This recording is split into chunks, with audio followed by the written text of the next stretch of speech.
Dobar dan. Danas se bavimo funkcionalnim stilovima, to jest načinima upotrebe jezika. Raslojavanje jezika mogli smo da uočimo kroz priču o dijalektima, koji zapravo pokazuju nekakvo teritorijalno raslojavanje, a danas treba da naučimo kako se to jezik sve upotrebljava. Da bismo mogli da se pozabavimo funkcionalnim stilovima, prvo moramo da definišemo šta ta reč stil znači.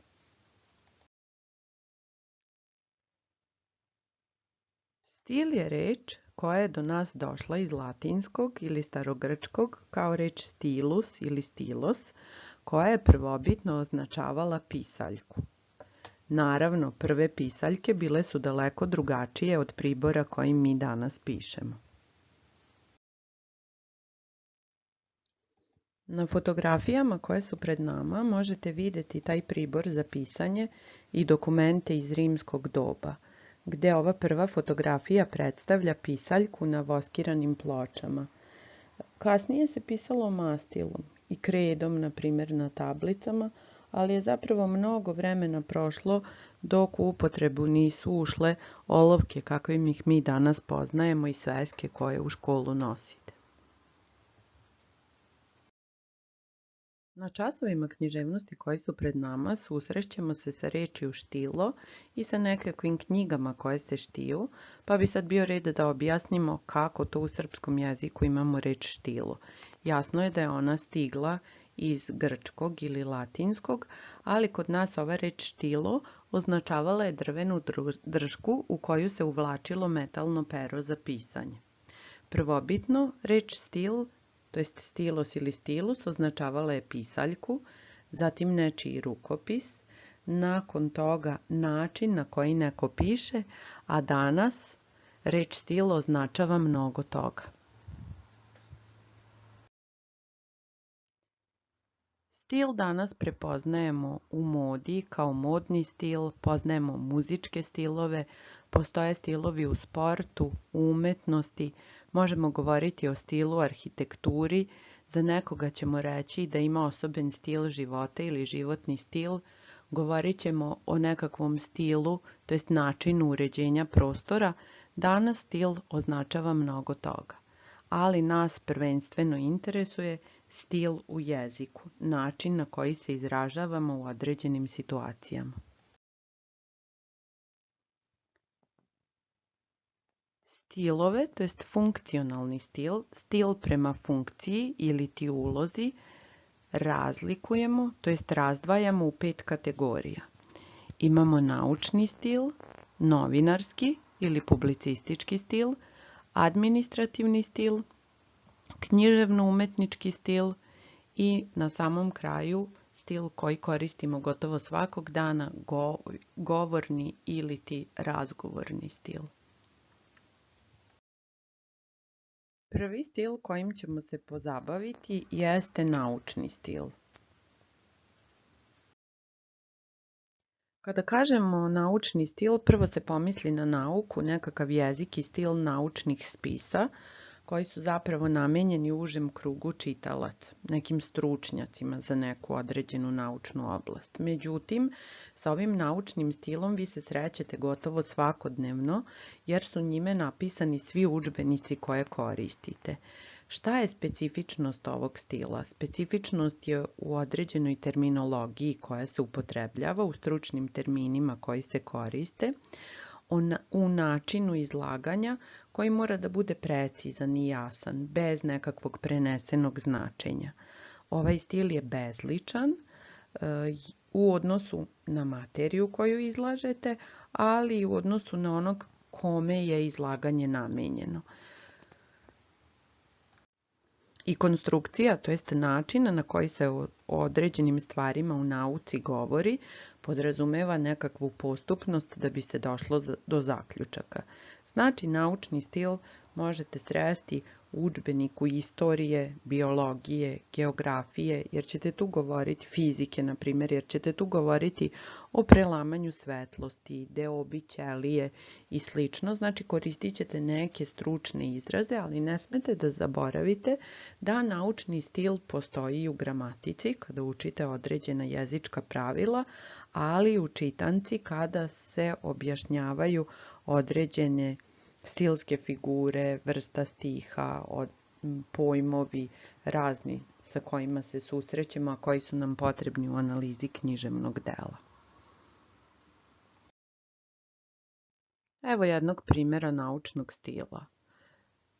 Reč je zapravo o pšenici, o članku iz enciklopedije, gde se objašnjava ovaj pojam šta je to pšenica, gde se uzgaja, zašta se koristi.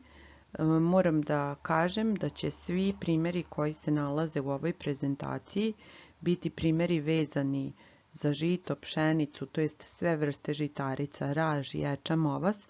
Bavit ćemo se istom temom koja se obrađuje različitim stilom.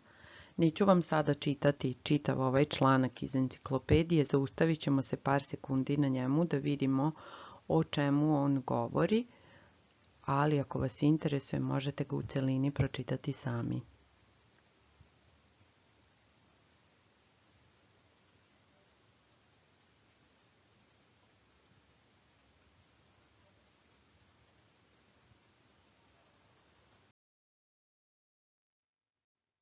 Drugi stil kojim se bavimo je novinarski ili publicistički stil.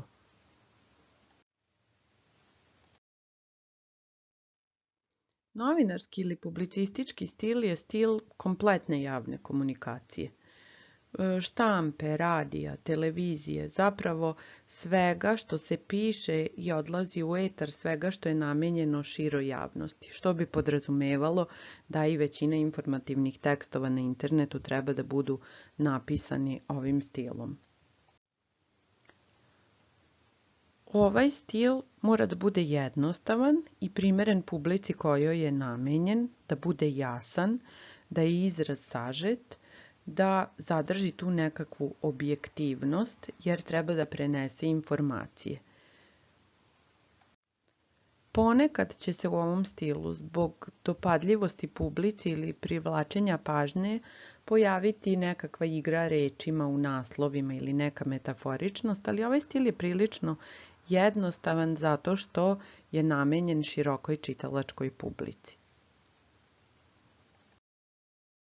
Ovo je jedan primjer novinarskog stila, to jest novinskog članka koji govori o setvi pšenice.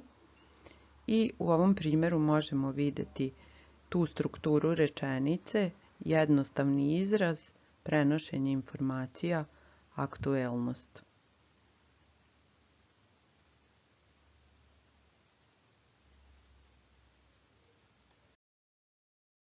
Kao što vidite, ovdje se iznose određene procene i detaljni podaci, ali opet tekst je napisan takvim stilom da ga svako može pročitati i razumeti.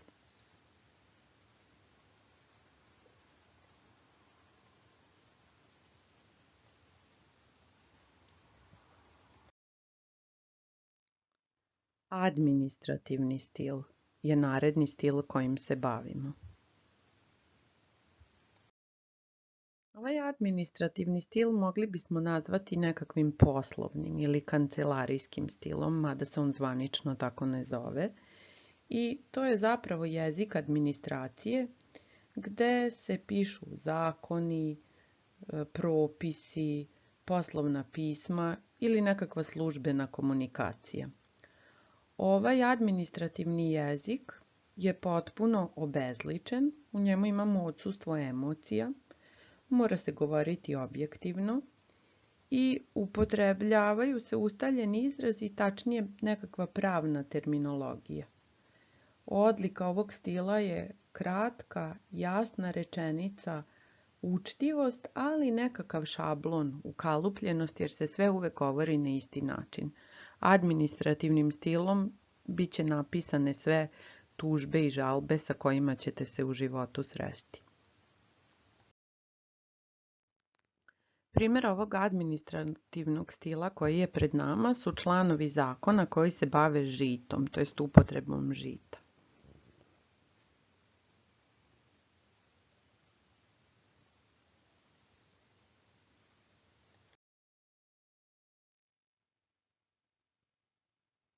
U ovim rečenicama možete vidjeti obezličenost.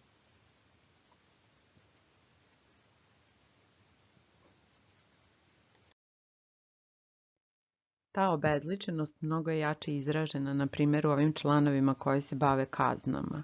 Vidite ove podvučene izraze. Kaznit će se preduzetnik, kaznit će se odgovorno lice u pravnom licu, odnosno zastupnik pravnog lica, kaznit će se za prekršaj poslodavac. Sve u svemu, mislim da ste se sa tim nekada susretali ili čuli. Poziva se okrivljeni, pa onda sledi, ili optuženi, pa sledi ime i prezime. Nikada se ne kaže Pero Periću, dođi na sud tog i tog dana. Znači imamo obezličenu rečenicu i ustaljeni izraz. Uvek isti model govora.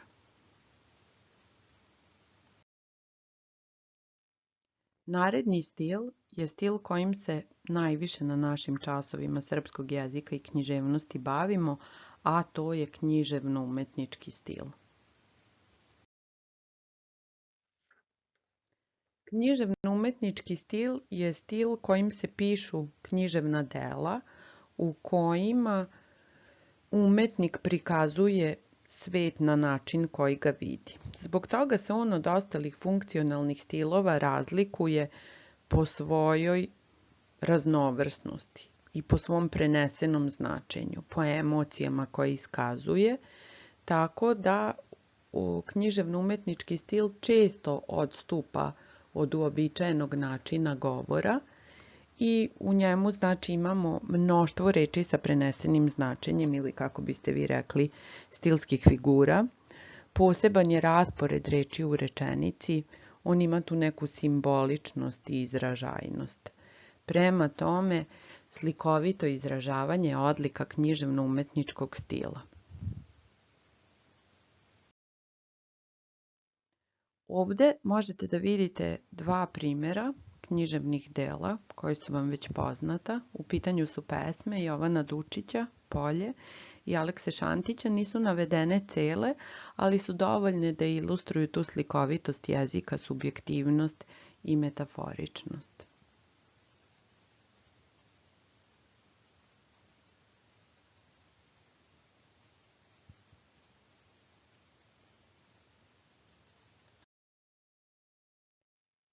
Peti stil kojim se bavimo je govorni ili razgovorni stil koji nam je zapravo najbliži jer ga svakodnevno koristimo ni ne razmišljajući o njemu. Govorni stil ili razgovorni stil je jezik svakodnevne komunikacije, ali kakav će on biti zapravo zavisi od uzrasta, zanimanja, obrazovanja, socijalnog statusa govornika. Prema tome, kao što vidite na ovom slajdu, odlike govornog stila su nepotpunost, nedovršenost, spontanost, zato što je rečenica živa, vrlo često se izostavljaju njeni određeni članovi, jer se oslanjamo na kontekst, upotrebljavamo gestove i mimiku, menjamo intonaciju i ovaj stil je obično gramatički neispravan i leksički on je nečist jer se u njemu upotrebljava dosta dijalektizama, žargona i slično. Ne zbog toga što govornik možda ne zna da koristi sve elemente onako kako bi trebalo, već zato što se u brzini govora na takve činioce ne obraća pažnja.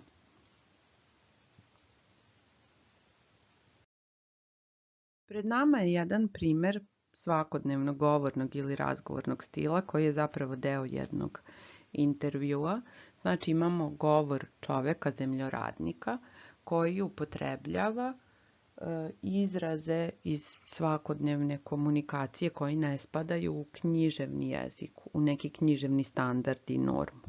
Jer ovdje, kao što vidite u ovom tekstu, kaže se da će zrno da košta 21 dinar za kilu, pa onda se kaže ne sad, već da sade mogu da dobijem tu cenu, potrebni su mi novci za dalju proizvodnju i tako dalje. Znači ovdje u ovom tekstu možete da vidite da on oslikava jednostavan govor običnog čoveka sa svim izrazima koje on svakodnevno upotrebljava. Sada bismo trebali da rezimiramo šta je ono što smo do sada naučili. Bavili smo se funkcionalnim stilovima, to jest stilovima jezika na osnovu njegove upotrebe. Prvi stil kojim smo se bavili je naučni stil. Drugi stil je bio novinarski ili publicistički stil. Treći stil je administrativni stil. Četvrti stil je književno-umetnički. I kao peti ili posljednji stil je stil svakodnevnog govora i razgovora, pa njega nazivamo govornim ili razgovornim stilom.